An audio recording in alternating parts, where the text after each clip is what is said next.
الحمد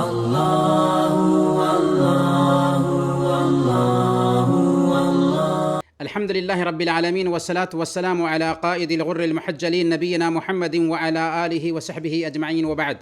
محترم بھائیوں اور دینی بہنوں، السلام علیکم ورحمۃ اللہ وبرکاتہ. رمضان کی اس کلاس میں آپ سب کا استقبال ہے، اور ہر دن کے جیسے آج سب سے پہلے ہم قرآن کریم سے ایک سورہ سیکھیں گے، پھر ایک حدیث سمجھیں گے، اور آج کا پیغام بھی ہوگا. تو آج کی سورہ ہے سورہ الفجر. اللہ تعالیٰ فرماتا ہے بسم اللہ الرحمن الرحیم، والفجر، قسم ہے فجر کی، ولیال عشر، اور 10 راتوں کی، والشفع والوتر، اور جفت اور طاق کی، واللیل اذا یسر، اور رات کی جب کہ وہ چلنے لگے. حل فی ذلک قسم لذی حجر، جو چیزیں ذکر کی گئیں کیا ان میں عقل مند کے واسطے قسم کافی ہے؟ اس میں جو قسمیں کھائی گئی ہیں کیا یہ باتیں عقل مند کے لیے کافی نہیں ہیں؟ الم تری کیف فعل ربک بعاد، کیا آپ نے نہیں دیکھا کہ آپ کے رب نے قوم عاد کے ساتھ کیسا معاملہ کیا؟ ارم ذات العماد، ستونوں والے ارم کے ساتھ، التی لم یخلق مثلها فی البلاد، جس کے جیسے کوئی قوم ملکوں میں پیدا نہیں کی گئی. وثمود الذین جابوا الصخر بالواد، اور ثمودیوں کے ساتھ بھی اللہ نے کیسا معاملہ کیا جنہوں نے وادی میں بڑے بڑے پتھر تراشے تھے، پتھر تراش کر کے گھر بناتے تھے. وفرعون ذی الاوتاد، اور فرعون کے ساتھ بھی کیسا معاملہ کیا جو میخوں والا تھا. الذین طغوا فی البلاد، ان سبھوں نے شہروں میں سر اٹھا رکھا تھا، سرکشی اور فساد مچا رکھا تھا. فاکثروا فیہا الفساد، وہ بہت فساد مچا رکھا تھا. فصب علیہم ربک صوت عذاب، آخر تیرے رب نے ان سب پر عذاب کا کورا برسایا. ان ربک لبالمرصاد، یقیناً آپ کا رب گھات میں ہے. فاما الانسان اذا ما ابتلاه ربه فاکرمه ونعمه فیقول ربی اکرمن، انسان کا حال یہ ہے کہ جب اسے اس کا رب آزماتا ہے اور عزت اور نعمت دیتا ہے تو وہ کہنے لگتا ہے کہ میرے رب نے مجھے عزت دار بنا دیا. وَأَمَّا إِذَا مَا ابْتَلَاهُ فَقَدَرَ عَلَيْهِ رِزْقَهُ فَيَقُولُ رَبِّي أَهَانَنِ، اور جب اس کو آزماتا ہے اور اس کی روزی تنگ کر دیتا ہے تو وہ کہنے لگتا ہے کہ میرے رب نے میرا اپمان کیا، میری اہانت کی. کلا بل لا تکرمون الیتیم، ہرگز نہیں، بلکہ بات یہ ہے کہ تم یتیموں کی عزت نہیں کرتے. ولا تحاضون علی طعام المسکین، اور مسکینوں کو کھانا کھلانے کی ایک دوسرے کو ترغیب نہیں دیتے، ایک دوسرے کو کھانا کھلانے پر نہیں ابھارتے. وَتَأْكُلُونَ التُّرَاثَ أَكْلًا لَمًّا، اور مردوں کے میراث کو سمیٹ سمیٹ کر تم کھاتے ہو. وَتُحِبُّونَ الْمَالَ حُبًّا جَمًّا، اور مال کو جی بھر بھر کر کے عزیز رکھتے ہو، جمع کرتے ہو. کلا اذا دکت الارض دکن دکا، یقیناً جس وقت زمین کوٹ کوٹ کر برابر کر دی جائے گی. وجاء ربک والملک صفا صفا، اور تیرا رب آ جائے گا اور فرشتے صف باندھ کر کے آ جائیں گے.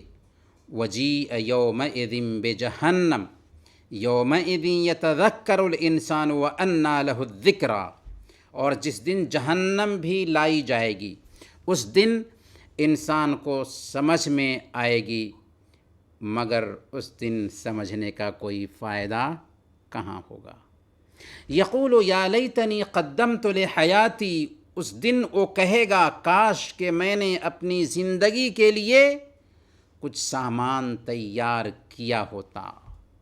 فَيَوْمَئِذٍ لَا يُعَذِّبُ عَذَابَهُ أَحَدٌ، آج اللہ کے پاس کا جو عذاب ہوگا وہ عذاب کسی کا نہیں ہوگا۔ وَلَا يُوثِقُ وَثَاقَهُ أَحَدٌ، اور نہ ہی اس کی قید و بند جیسی کسی کی قید و بند ہوگی۔ یا ایتھا النفس المطمئنہ، اے اطمینان والی روح، اے نفس مطمئنہ، ارجعی الی ربک راضیۃ مرضیہ، تو اپنے رب کی طرف لوٹ چل اس طرح کہ تو اس سے راضی اور تجھ سے خوش۔ فادخلی فی عبادی وادخلی جنتی، میرے بندوں میں داخل ہو جا اور میری جنت میں داخل ہو جا۔ یہ ہے سورہ الفجر، جو مکی سورہ ہے اور 30 آیتوں پر مشتمل ہے۔ اس سورہ میں اللہ رب العالمین فرماتا ہے والفجر ولیال عشر، قسم ہے فجر کی اور 10 راتوں کی۔ اللہ تعالیٰ اس سورہ میں سب سے پہلے فجر کے وقت کی قسم کھاتا ہے، جس سے دن کی شروعات ہوتی ہے۔ ایک مسلمان کی صبح فجر سے ہوتی ہے، اور یہی فجر کا وقت ہے جس میں فجر کی نماز کا بھی وقت آتا ہے، جس کے بارے میں اللہ کے نبی صلی اللہ علیہ وسلم نے ارشاد فرمایا کہ من صلی الفجر فہو فی ذمۃ اللہ، جس نے فجر کی نماز پڑھ لی وہ اللہ کی گارنٹی میں آ گیا۔ پھر اس کے بعد اللہ تعالیٰ نے 10 راتوں کی قسم کھائی۔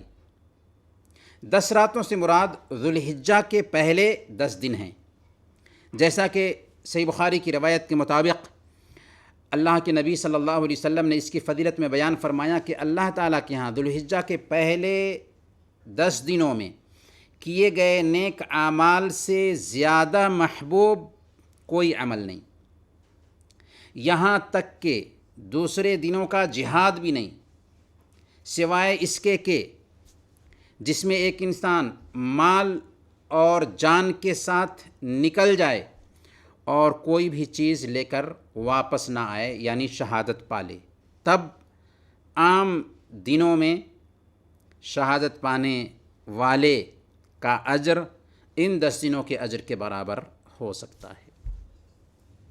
آگے اللہ فرماتا ہے والشفع والوتر، اور قسم ہے جفت کی اور طاق کی، یعنی دوہرے اور اکہرے عدد کی اللہ تعالیٰ نے قسم کھائی۔ واللیل اذا یسر، اور قسم ہے رات کی جب وہ چلنے لگے، جب رات چھا جائے۔ حل فی ذالک قسم لذی حجر، کیا اس میں عقل والوں کے لیے قسم کافی نہیں ہے؟ یعنی ابھی جن چیزوں کی قسم کھائی گئی ہے، کیا ان میں عقل رکھنے والوں کے لیے نصیحت نہیں ہے؟ کیا ان میں عقل رکھنے والوں کے لیے پیغام نہیں ہے؟ الم تری کیف فعل ربک بعاد، کیا آپ نے نہیں دیکھا کہ آپ کے رب نے قوم عاد کے ساتھ کیا معاملہ کیا؟ قوم عاد کون قوم ہے؟ جن کی طرف اللہ تعالیٰ نے حضرت ہود علیہ السلام کو نبی بنا کر بھیجا تھا۔ انہوں نے اپنے نبی کو جھٹلایا، چنانچہ اللہ تعالیٰ نے ان پر سخت سے سخت ہوا کا عذاب بھیجا، جو لگاتار 7 راتوں اور 8 دنوں تک چلتی رہی۔ 7 راتوں اور 8 دنوں تک چلتی رہی اور انہیں تہس نہس کر کے ہوا نے رکھ دیا۔ آگے فرمایا اللہ نے ارم ذات العماد، اور کیا آپ نے نہیں دیکھا کہ ستونوں والے ارم کے ساتھ آپ کے رب نے کیا معاملہ کیا؟ التی لم یخلق مثلها فی البلاد، جس کی مانند کوئی قوم پیدا ہی نہیں کی گئی۔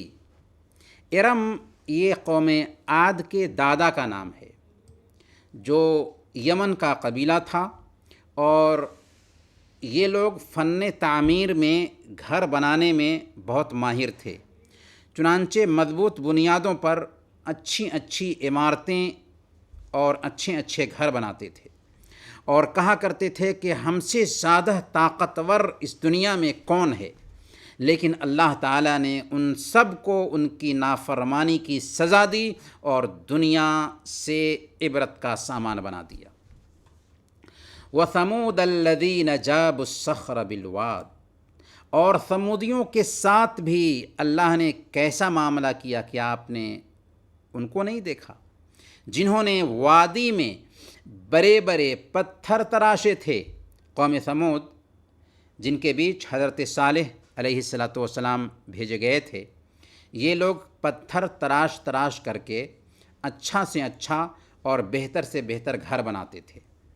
اللہ تعالیٰ نے قوم ثمود کو بھی ان کی نافرمانی کی وجہ سے سزا دیا کہ انہوں نے اونٹنی کی کوچیں کاٹ ڈالی تھیں اور حضرت صالح علیہ السلام کے اوپر حملہ کرنے کے لیے تیار ہو گئے تھے، تو اللہ تعالیٰ نے خود اس قوم کو تہس نہس اور تہوبالا کر دیا۔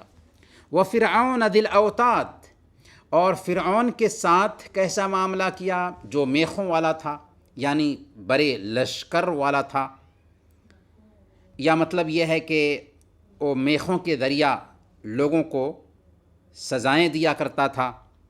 الذین طغوا فی البلاد، ان سبھوں نے، کن سبھوں نے؟ قوم عاد، قوم ثمود اور قوم فرعون، ان سبھوں نے شہروں میں سر اٹھا رکھا تھا، سرکشی کر رکھی تھی۔ فَأَكْثَرُوا فِيهَا الْفَسَادَ، اور بہت فساد مچا رکھا تھا۔ جب ان کی زیادتی حد سے بڑھ گئی اور انبیاء کی تعلیمات کو جھٹلانے لگے تو اللہ کا عذاب آیا۔ فَصَبَّ عَلَيْهِمْ رَبُّكَ صَوْتَ عذاب، آخر تیرے رب نے ان پر عذاب کا کورا برسایا، یعنی ان کو عذاب سے دوچار کیا اور سب کے سب تباہ اور برباد کر دیے گئے اور دنیا والوں کے لیے عبرت کا سامان بنا دیے گئے۔ ان ربک لبالمرصاد، اللہ فرماتا ہے کہ دیکھو تیرا رب گھات میں ہے، جو بھی اس کی نافرمانی کرے گا، جو بھی اس کے قانون کے خلاف چلے گا، اس کو اللہ رب العالمین موقع دیتا ہے، اپنی رسی ڈھیلی کرتا ہے، جیسا کہ قوم عاد کے ساتھ کیا، قوم ثمود کے ساتھ کیا، موقع دیا، فرعون کے ساتھ کیا، موقع دیا، لیکن جب پکڑتا ہے تو اس کے ہوش ٹھکانے لگ جاتے ہیں، اور یہ قانون اللہ تعالیٰ کا قیامت کے دن تک چلتا رہے گا۔ فَأَمَّا الْإِنسَانُ إِذَا مَا ابْتَلَاهُ رَبُّهُ فَأَكْرَمَهُ وَنَعَّمَهُ فَيَقُولُ رَبِّ أَكْرَمَنِ، انسان کا حال یہ ہے کہ جب اس کا رب اس کو آزماتا ہے اور اس کو عزت دیتا ہے تو وہ کہنے لگتا ہے کہ میرے رب نے مجھے عزت دار بنا دیا۔ وَأَمَّا إِذَا مَا ابْتَلَاهُ رَبُّهُ فَقَدَرَ عَلَيْهِ رِزْقَهُ فَيَقُولُ رَبِّ أَهَانَنِ، لیکن جب وہ اس کو آزماتا ہے اور اس کی روزی تنگ کر دیتا ہے تو وہ کہنے لگتا ہے کہ میرے رب نے میرا اپمان کیا، مجھے ذلیل کیا۔ ان آیات میں اللہ تعالیٰ نے انسان کی طبیعت اور اس کے سوبھاؤ کو بیان کیا ہے کہ انسان بڑا جاہل ہے، ظالم ہے، اپنے انجام سے بے خبر ہے۔ وہ جس حالت میں ہوتا ہے سمجھ بیٹھتا ہے کہ وہ لگاتار اسی حالت میں رہے گا، یہ حالت میری ختم ہونے والی نہیں ہے۔ اللہ رب العالمین نے انسان کو یہی احساس دلایا کہ دنیا میں اگر اللہ کسی کو دے رہا ہوتا ہے، اس پر نعمتوں کی بارش کر رہا ہوتا ہے، تو اللہ ایسا نہیں کہ اس سے خوش ہے، اللہ اس کو عزت دے رہا ہے، اللہ اس سے مہربان ہے، بلکہ یہ نعمت آزمائش کے طور پر بھی ہوتی ہے۔ اور اگر کسی کی روزی تنگ کر دیتا ہے اور کسی کو تنگی کے ذریعہ آزماتا ہے تو اللہ کے بارے میں یہ بدگمانی کا شکار ہو جاتا ہے اور یہ سمجھنے لگتا ہے کہ میرا رب مجھے ذلیل کر رہا ہے. ہرگز نہیں، کلا، ہرگز نہیں. جسے دنیا میں نعمت ملی ہے وہ یہ نہ سمجھے کہ اللہ اس پر مہربان ہے، یا جس کی روزی تنگ ہے، جس کی زندگی تنگی میں گزر رہی ہے، وہ یہ نہ سمجھے کہ اللہ اس کو ذلیل کر رہا ہے، بلکہ مالداری اور فقیری، خوشحالی اور تنگی اللہ رب العالمین کی آزمائش ہے. کسی کو اللہ تعالیٰ مالداری سے آزماتا ہے، کسی کو تنگی سے آزماتا ہے. وہ دیکھنا چاہتا ہے کہ مال پا کر بندہ شکر ادا کرتا ہے یا نہیں. وہ دیکھنا چاہتا ہے کہ تنگی کی حالت میں بندہ صبر کرتا ہے یا نہیں. تو ہر دو حالت میں بندے کی آزمائش ہوتی ہے کہ آیا مال سے محروم ہے تو صبر کرتا ہے یا نہیں، اور مال پایا ہے تو شکر ادا کرتا ہے یا نہیں. انسان جو گمان کرتا ہے حقیقت میں وہ صحیح نہیں ہوتا، بلکہ اصل عزت یہ ہے کہ بندہ اللہ کی اطاعت میں زندگی گزارے، اور اصل ذلت اور اپمان یہ ہے کہ بندہ اللہ کی نافرمانی میں زندگی گزارے. اگر اللہ کی اطاعت کر رہا ہے، اگرچہ اس کے پاس کچھ بھی نہیں ہے، اللہ کی نظر میں بہت ہی مالدار انسان ہے. اگر اللہ کی نافرمانی کر رہا ہے، اگرچہ وہ ارب پتی ہے، لیکن اللہ کی نظر میں گندگی کے کیڑے سے بھی بدتر ہے وہ انسان. کلا بل لا تکرمون الیتیم، ہرگز نہیں، تم یتیموں کی عزت نہیں کرتے. اصل حق یہ تھا کہ تم انسانوں کا خیال کرتے. اصل حق یہ تھا کہ تم غریبوں اور مسکینوں کے ساتھ اچھا معاملہ کرتے. کلا بل لا تکرمون الیتیم، تم یتیموں کی عزت نہیں کرتے، یعنی انہیں ذلیل کرتے ہو. تمہارے دلوں میں رحم کا جذبہ نہیں پایا جاتا. صحیح بخاری اور صحیح مسلم کی روایت ہے، اللہ کے نبی صلی اللہ علیہ وسلم نے ارشاد فرمایا، میں اور یتیم کی کفالت کرنے والا جنت میں اس طرح ہوں گے. پھر اللہ کے نبی صلی اللہ علیہ وسلم نے اپنی شہادت اور درمیانی انگلی سے اشارہ فرمایا کہ دونوں میں جو ہلکا سا فاصلہ ہے وہی فاصلہ ہوگا. آگے اللہ تعالیٰ فرماتا ہے وَلَا تَحَاضُّونَ عَلَىٰ طَعَامِ الْمِسْكِينِ، اور مسکینوں کو کھلانے کی تم ایک دوسرے کو ترغیب نہیں دیتے، مسکینوں کو کھلانے پر تم دوسروں کو نہیں ابھارتے. یعنی تم میں سے بعض کو غریبوں کو کھلانے پر نہیں ابھارتا، کیونکہ بخیلی اور کنجوسی جو دل میں پائی جاتی ہے اس کا اثر ہے کہ غریبوں کو کھانا کھلانے پر ایک دوسرے کو تم نہیں ابھارتے. وَتَأْكُلُونَ التُّرَاثَ أَكْلًا لَمًّا، اور مردوں کی میراث سمیٹ کر کھاتے ہو. باپ دادا سے جو جائیداد ملی ہے اسے سینت کر رکھتے ہو اور اسے کھاتے ہو، خرچ نہیں کرتے. وَتُحِبُّونَ الْمَالَ حُبًّا جَمًّا، اور مال کو جی بھر کر عزیز رکھتے ہو، اس بات کی پرواہ نہیں کرتے کہ مال حلال طریقے سے آیا ہے یا حرام طریقے سے آیا ہے. کلا اذا دکت الارض دکن دکا، یقیناً جس وقت زمین کوٹ کر برابر کر دی جائے گی. اب قیامت کے منظر کو بیان کیا جا رہا ہے کہ انسانوں، تم جس دنیا میں جی رہے ہو یہ دنیا کچھ دنوں کے لیے ہے. جس مال نے تمہیں اندھا کر رکھا ہے دنیا میں، وہ مال تجھے باقی نہیں رکھ سکتا. تمہارے سامنے ایک عظیم دن آنے والا ہے، ایک مہان دن آنے والا ہے، مہا پرلے کا دن، جس دن زمین اور پہاڑ کوٹ کوٹ کر برابر کر دیے جائیں گے۔ وَجَاءَ رَبُّكَ وَالْمَلَكُ صَفًّا صَفًّا، اور تیرا رب خود آئے گا اور فرشتے صفیں باندھے ہوئے آ جائیں گے۔ کہا جاتا ہے کہ جب اللہ تعالیٰ اور فرشتے قیامت والے دن آسمان سے نیچے اتریں گے تو ہر آسمان کے فرشتوں کی الگ صف لگی ہوگی، اس طرح 7 صفیں ہوں گی۔ وَجِیءَ یَوْمَئِذٍ بِجَہَنَّمَ یَوْمَئِذٍ یَتَذَکَّرُ الْإِنسَانُ وَأَنَّىٰ لَهُ الذِّکْرَىٰ، جس دن جہنم بھی لائی جائے گی۔ صحیح مسلم کی روایت ہے، اللہ کے نبی صلی اللہ علیہ وسلم نے ارشاد فرمایا کہ جہنم 70,000 لگاموں کے ساتھ جکری ہوگی اور ہر لگام کے ساتھ 70,000 فرشتے ہوں گے جو اسے کھینچ رہے ہوں گے۔ جہنم 70,000 لگاموں کے ساتھ جکری ہوگی اور ہر لگام کے ساتھ کتنے فرشتے ہوں گے؟ 70,000 فرشتے ہوں گے جو اسے کھینچ رہے ہوں گے۔ یومئذ یتذکر الانسان وانیٰ لہ الذکریٰ، اس دن انسان کو سمجھ آئے گی، اس دن انسان کی آنکھ کھلے گی، مگر آج اس کے سمجھنے کا فائدہ کہاں؟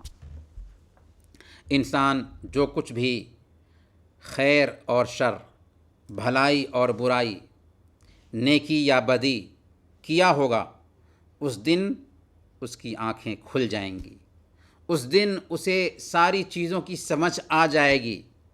وہ اپنے کفر پر پچھتائے گا، وہ اپنے شرک پر پچھتائے گا، شرمندہ ہوگا کہ کاش کہ ہم نے اللہ کے بندوں کی بات مانی ہوتی، کاش کہ میں نے اللہ کے دین کو اپنایا ہوتا، لیکن وقت جا چکا ہوگا۔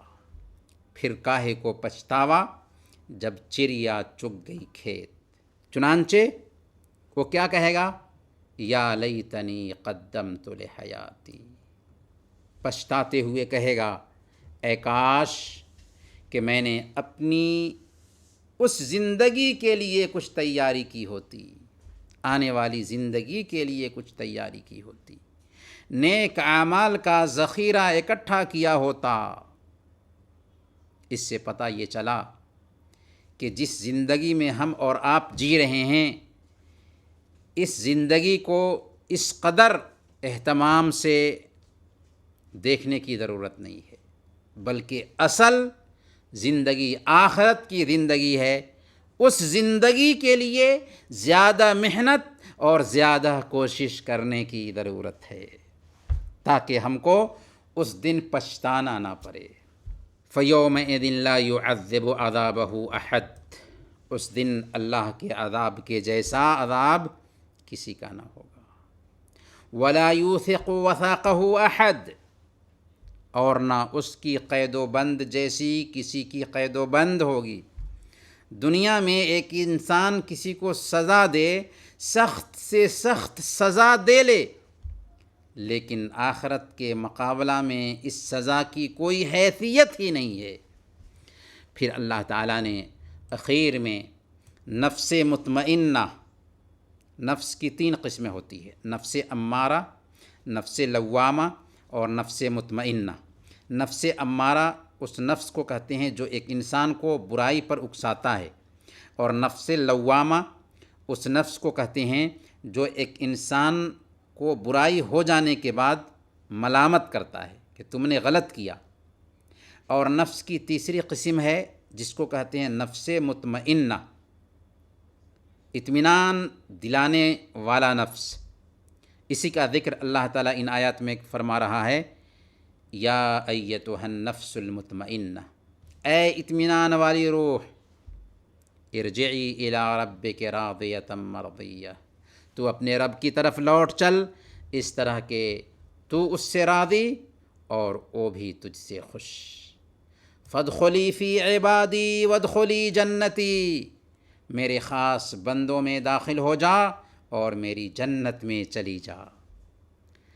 نفس مطمئنہ وہ نفس ہے جو اللہ پر ایمان لایا، اس کے رسولوں کی تصدیق کی اور شریعت کے مطابق زندگی گزارتا رہا۔ اس لیے ایسے انسان کو موت کے وقت بھی سکون ہوگا اور ایسے انسان کو کل قیامت کے دن بھی سکون ہوگا اور اسے جنت میں داخلہ ملے گا۔ اللہ تعالی ہم سب کو جنت میں داخل فرمائے، آمین یا رب العالمین۔ چلیں آج کی حدیث کی طرف۔ صحیح مسلم کی روایت ہے، حضرت ابو ہریرہ رضی اللہ تعالیٰ عنہ بیان کرتے ہیں کہ اللہ کے رسول صلی اللہ علیہ وسلم نے ارشاد فرمایا، من دعا الی ھدی کان لہ من الاجر مثل اجور من تبعہ لا ينقص ذلك من اجورهم شیئا ومن دعا الی ضلالۃ کان علیہ من الاثم مثل آثام من تبعہ لا ينقص ذلك من آثامهم شیئا۔ جس نے ہدایت کی دعوت دی، کسی ہدایت کی طرف لوگوں کو بلایا، اسے اس ہدایت کی پیروی کرنے والے کے جیسے ثواب ملے گا اور ان کے ثواب میں کوئی کمی نہیں کی جائے گی۔ کن کے؟ جو پیروی کریں گے ان کے ثواب میں کوئی کمی نہیں کی جائے گی، اور جو بلائے گا اس کو کرنے والوں کے جیسے ثواب ملے گا۔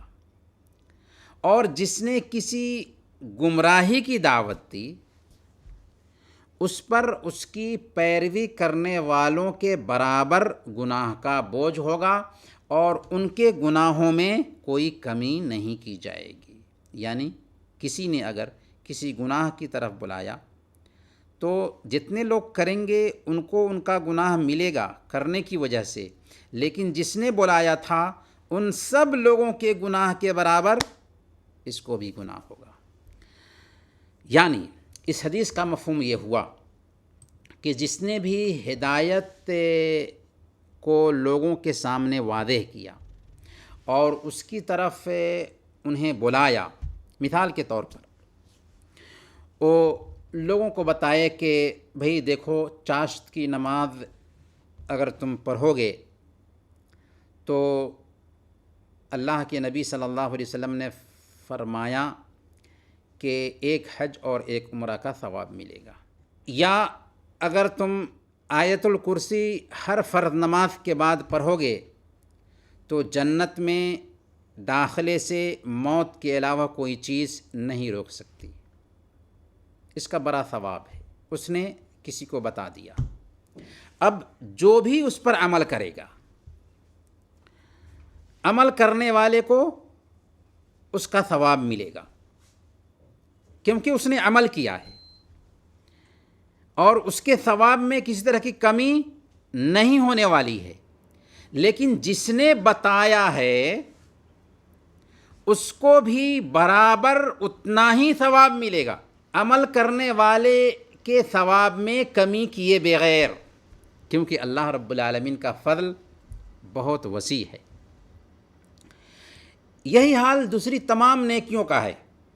اگر کوئی آدمی کسی کو کسی بھی نیکی کی طرف بلاتا ہے اور وہ نیکی کرنے لگ جاتا ہے تو اسے اس کا وہی ثواب ملے گا جو ثواب نیکی کرنے والے کو ملتا ہے۔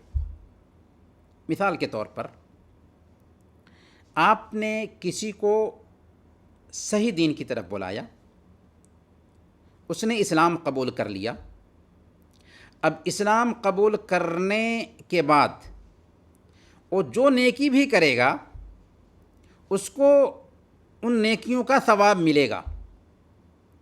لیکن عجیب بات یہ ہے کہ اللہ کی رحمت دیکھیے کہ جتنی بھی نیکیاں وہ کرے گا ان نیکیوں میں آپ بھی شریک رہیں گے اور ان کو برابر ثواب ملے گا۔ ان کے ثواب سے اللہ تعالیٰ آپ کو نہیں دے گا، بانٹ کر کے ان کو برابر ملے گا اور ان کی نیکی میں آپ بھی شریک رہیں گے۔ ہو سکتا ہے کہ آپ سوئے ہوں، ہو سکتا ہے کہ آپ اپنے کام میں لگے ہوں، ہو سکتا ہے کہ آپ اپنے بچوں کے ساتھ بات کر رہے ہوں، لیکن وہ بندہ جو بھی نیکی کر رہا ہے اس نیکی میں آپ بھی برابر کے ثواب کے حقدار ٹھہر رہے ہیں جیسے وہ ثواب کا حقدار ٹھہر رہا ہے۔ یہ تو نیکی کی بات ہوئی۔ بالکل یہی معاملہ گناہ کا بھی ہے۔ اگر کسی آدمی نے کسی بھی گمراہی کی طرف کسی کو بلایا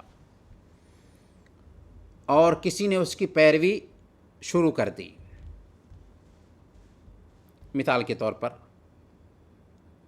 کوئی آدمی میوزک سننے کی طرف کسی کو بلاتا ہے، کوئی آدمی سوشل میڈیا پر کوئی غلط چیزیں پوسٹ کرتا ہے، اور واقعی وہ بندہ میوزک سنتا ہے، واقعی اس کی غلط چیز سوشل میڈیا پر لوگ دیکھ رہے ہوتے ہیں اور اس کو فالو کرتے ہیں، اس کے مطابق کرتے ہیں، تو جتنے لوگ بھی اس کے مطابق کریں گے ان کو ویسا کرنے کا گناہ ملے گا. لیکن جس نے اس کو پھیلایا، جس نے اس کو عام کیا، جس نے اس برائی کی بات کہی، اس کو بھی ان سارے لوگوں کے گناہ کے برابر گناہ ملے گا. گویا کہ اگر خیر کے راستے کی طرف کسی کو بلا رہے ہیں تو آپ بہت سارے افراد تیار کرتے ہیں جو آپ کے لیے نیکی کریں، اور اگر برائی کی طرف کسی کو بلا رہے ہیں تو بہت سارے لوگوں کو تیار کرتے ہیں جو آپ کے لیے گناہوں کا بوجھ تیار کرتے ہیں. حالانکہ ان کو بھی گناہ ملتا ہے اور پلس آپ کے سر بھی گناہ آتا ہے.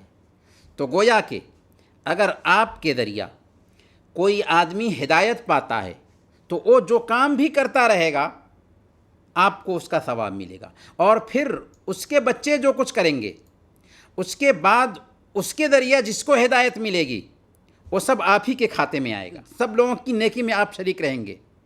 یہی میسیج اس حدیث میں دیا جا رہا ہے کہ ہم نیکی کر کے بھی اپنے لیے نیکی کرنے والے تیار کرتے ہیں، اور برائی کر کے بھی ہم اپنے لیے گناہوں کا بوجھ تیار کرتے ہیں. اب ہم چلتے ہیں آج کے پیغام کی طرف.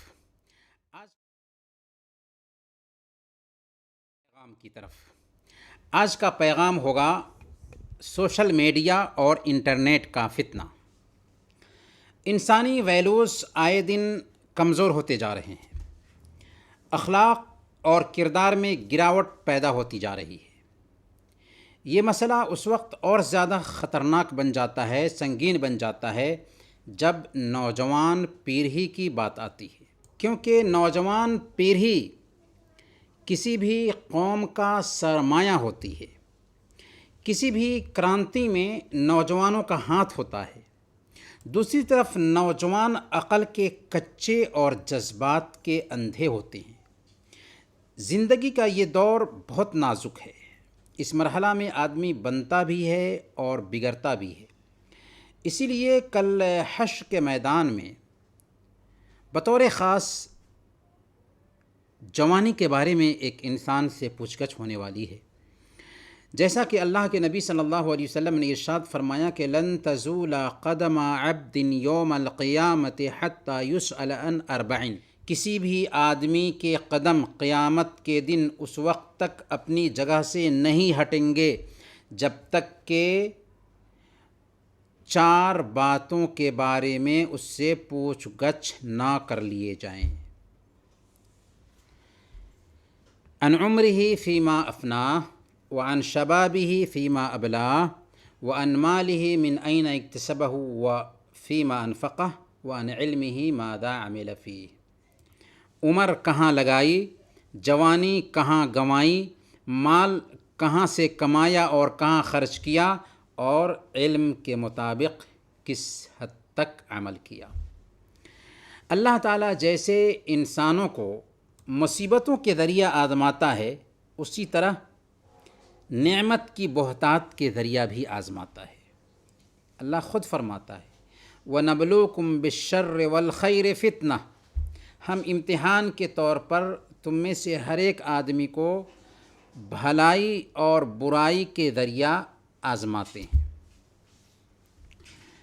اور اللہ تعالیٰ کسی قوم کو برباد کرنا چاہتا ہے تو اس کے اوپر نعمتوں کے دروازے کھول دیتا ہے. اللہ تعالیٰ نے سورہ الانعام آیت نمبر 44 میں بیان فرمایا فلما نسوا ما ذكروا به فتحنا عليهم أبواب كل شيء حتى إذا فرحوا بما أوتوا أخذناهم بغتة فإذا هم مبلسون۔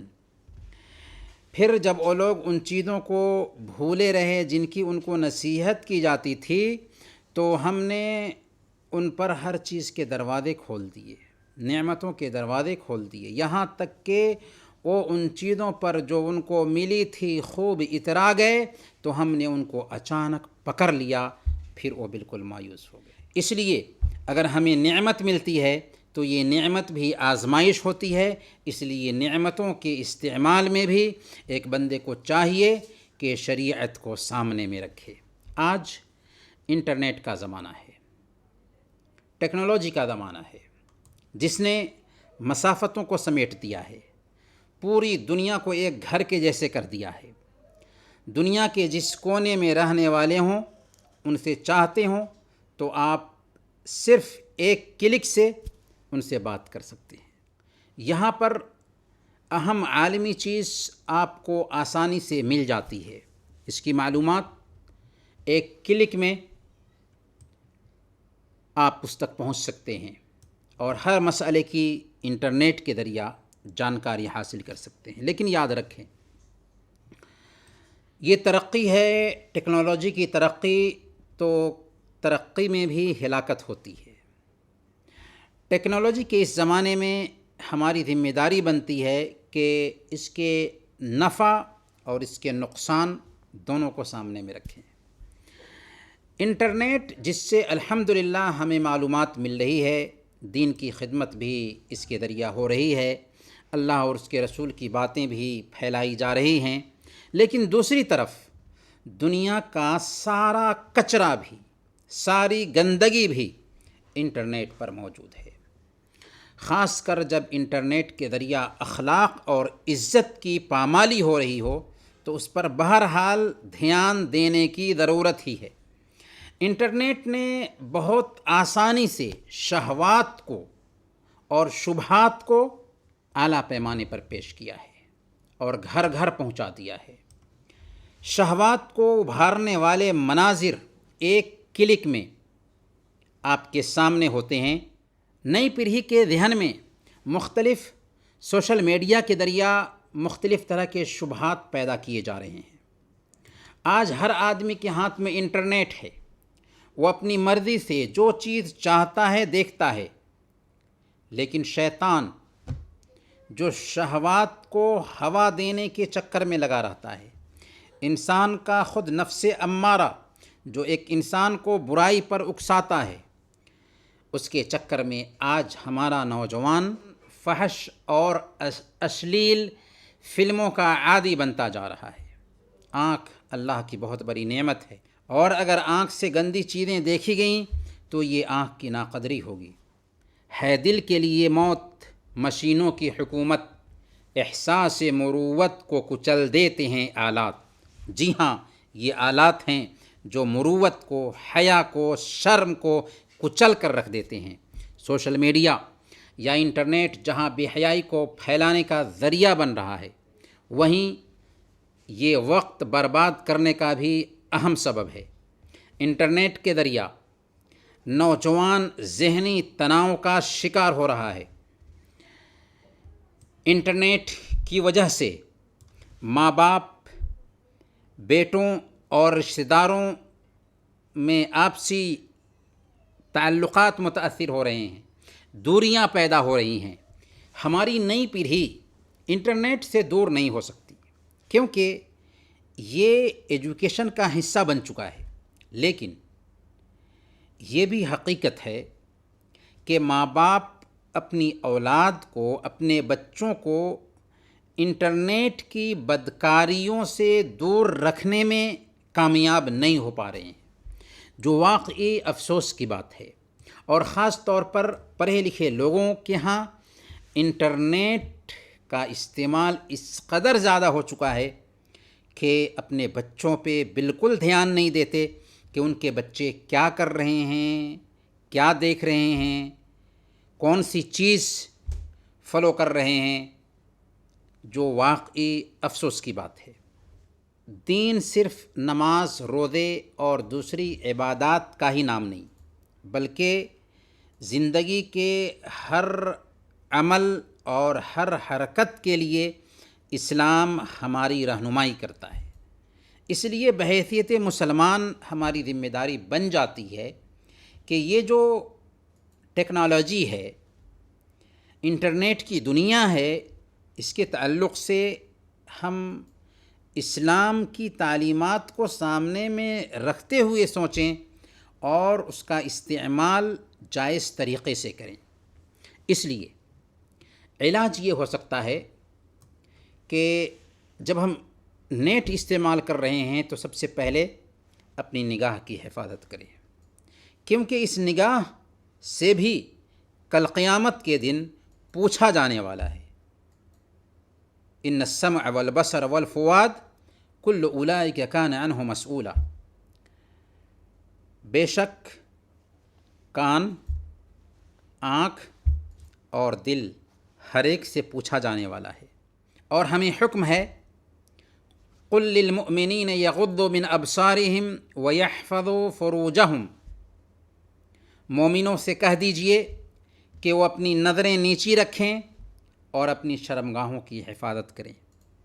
اللہ تعالیٰ یہی حکم ایمان والی عورتوں کو بھی دیتا ہے، وَقُلْ لِلْمُؤْمِنَاتِ يَغْضُضْنَ مِنْ أَبْصَارِهِنَّ وَيَحْفَظْنَ فُرُوجَهُنَّ، اور ایمان والی عورتوں سے بھی کہہ دیجئے کہ وہ اپنی نگاہوں کو نیچی رکھیں اور اپنی شرمگاہوں کی حفاظت کریں۔ گویا کہ اگر نگاہ سے جائز چیزیں دیکھی جائیں گی، ناجائز چیزوں سے نگاہ کی حفاظت کی جائے گی، تو الحمدللہ ہم بہت سارے فتنوں سے اپنے آپ کو بچا لیں گے۔ دوسرے نمبر پر وقت کی قدر کریں۔ سوشل میڈیا سب سے زیادہ ہمارے وقت کو برباد کر رہا ہے، ہماری نئی پیڑھی کا وقت اس سے برباد ہو رہا ہے، اور مسلمان کی زندگی میں وقت کی بڑی قدر ہوتی ہے۔ نئی پیڑھی کی بھی صلاحیت میں جو کمی آ رہی ہے سوشل میڈیا میں زیادہ وقت لگانے کی وجہ سے۔ اور یاد رکھیں ہمارے نبی نے فرمایا صلی اللہ علیہ وسلم، صحیح بخاری کی روایت ہے، نعمتان مغبون فیہما کثیر من الناس، بہت سارے لوگ دو نعمتوں کے بارے میں دھوکے میں ہوتے ہیں، دھوکہ کھا جاتے ہیں اس تعلق سے، الصحہ والفراغ، صحت اور فرصت۔ فرصت ملی ہوئی ہے تو اسے غنیمت سمجھنا ہے اور اچھے کاموں میں اسے استعمال کرنا ہے۔ تیسری بات، اسلامی حدود میں، اسلامی دائرے میں رہتے ہوئے انٹرنیٹ کا استعمال کیا جائے۔ جہاں تک بات ہے ہمارے نوجوانوں کی، تو اس سلسلے میں بھی چند باتوں کو دھیان میں رکھنا ہے۔ سب سے پہلے نمبر پر گھر میں کمپیوٹر اور نیٹ کھلی جگہ پر ہو، جہاں سب کی نظریں جاتی ہوں۔ بچوں کو اکیلے میں انٹرنیٹ استعمال کرنے کی اجازت نہ دی جائے۔ اسی طرح فحش ویب سائٹس کو بلاک کرنے کے جو سافٹ ویئر ہیں ان کا استعمال کریں اور کمپیوٹر میں انہیں ڈاؤن لوڈ کر کے رکھیں تاکہ ایسے ویب سائٹس تک ہماری نئی پیڑھی کی پہنچ ہی نہ ہو سکے۔ تیسرے نمبر پر گھر میں دینی ماحول فراہم کرے بچوں کو۔ ماں باپ بچوں کے لیے نمونہ بنیں، بچوں کو قرآن سکھانے کا اہتمام کریں۔ دینی کتابیں خاص طور پر قرآن اور حدیث اور اللہ کے نبی صلی اللہ علیہ وسلم کی سیرت سے سوالات کر کے ان کی معلومات میں اضافہ کرنے کی کوشش کریں۔ مائیں اپنی بچیوں کے ساتھ نماز ادا کریں اور باپ اپنے بچوں کو نماز پڑھانے کے لیے اپنے ساتھ مسجد لے کر جائیں۔ اگر گھر میں ایمانیات کا ماحول نہیں ہے، گھروں میں ہر وقت میوزک کی آواز آتی ہے، تو ظاہر سی بات ہے کہ ہمارے بچے اس شہوت اور شبہات کے فتنے سے آسانی کے ساتھ بچ نہیں سکتے۔ چوتھے نمبر پر گھر میں اسلامی لائبریری ہو، جس میں بچوں کے لیے دینی کتابیں، کیسٹس اور ویڈیوز رکھے گئے ہوں۔ ماں باپ بچوں کو انہیں دیکھنے، سننے اور ان سے فائدہ اٹھانے پر ابھارتے ہوں اور خود بیٹھ کر کچھ باتیں سنتے، سیکھتے اور پڑھتے ہوں۔ اور آخری بات یہ کہ ماں باپ اپنے بچوں کے احوال پر باریکی سے نظر رکھیں۔ وہ موبائل میں کیا کر رہے ہیں، کن لوگوں کے ساتھ ان کا اٹھنا بیٹھنا ہوتا ہے، ان کے دوست اور ان کی سہیلیاں کون ہیں، ان کے بارے میں ماں باپ کے پاس معلومات ہونی چاہیے، کیونکہ کبھی کبھار ایسا ہوتا ہے کہ بچے غلط صحبت میں رہنے کی وجہ سے غلط چیز دیکھنے اور غلط کاموں کے عادی بن جاتے ہیں۔ اس لیے ماں باپ کی ذمہ داری ہے کہ اپنی بچوں پر نظر رکھیں، اور خود ماں باپ کی بھی ذمہ داری بنتی ہے کہ وہ خود کو سدھاریں اور خاص طور پر سوشل میڈیا کے اس فتنے سے خود کو بچائیں۔ سوشل میڈیا کا استعمال دین کی خدمت میں ہونا چاہیے، سوشل میڈیا کا استعمال اس سے فائدہ اٹھانے کے لیے ہونا چاہیے، لیکن سوشل میڈیا اگر ہمیں خراب کر رہا ہو تو اس راستے کو ہمیں بند کرنا ضروری ہے۔ اللہ تعالیٰ سے دعا ہے کہ اللہ تعالیٰ ہم سب کو اسی توفیق عطا فرمائے۔ انہی چند باتوں کے ساتھ آج کی اس درس کو ہم ختم کرتے ہیں۔ وصلی اللہ علی نبینا محمد وعلی آلہ وصحبہ اجمعین۔